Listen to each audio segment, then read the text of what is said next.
All right, big news today from the corporate world with the CEO of Woolworths, Brad Banducci, stepping down after 8 years in the top job.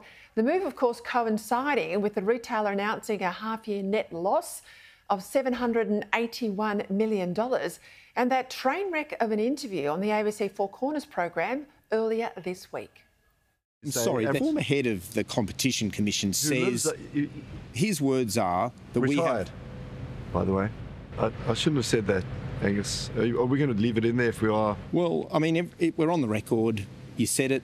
I mean, you know, let's move on. But yeah. Yeah, no, I think I'm done, guys. I do this with good intent. I don't do this with bad intent.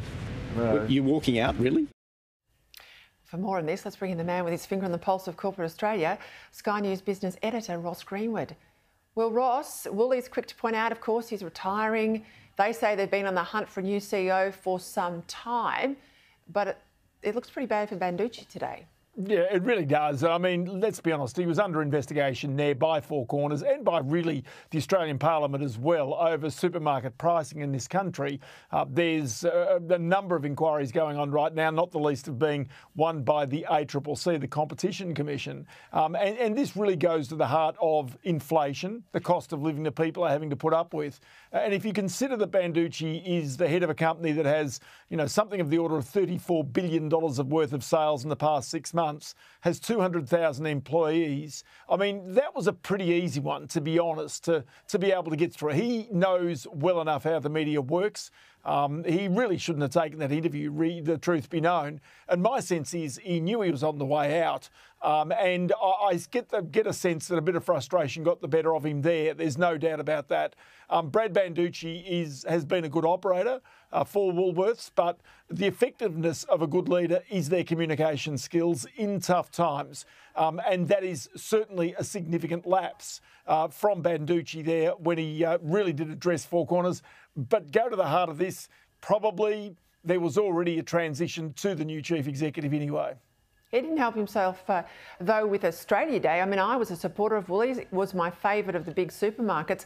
I haven't walked in the door since that whole fiasco over Australia Day.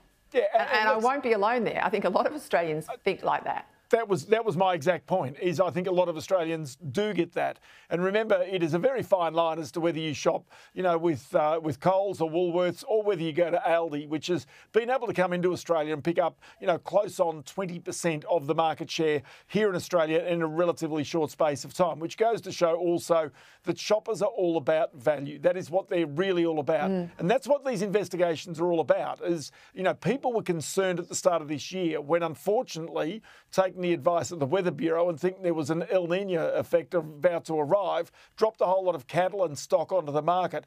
Meat prices at a wholesale level collapsed, and yet there was a growing suspicion that really wasn't being passed on with any earnestness at our big supermarket chains. And that's prompted some of these inquiries, which Brad Banducci will have to go and front, and which, to be honest, he's fronted in the past. So he will leave, if you like, a clean trail for the next chief executive coming in, and that in many ways is the hallmark of an outgoing chief executive doing their job.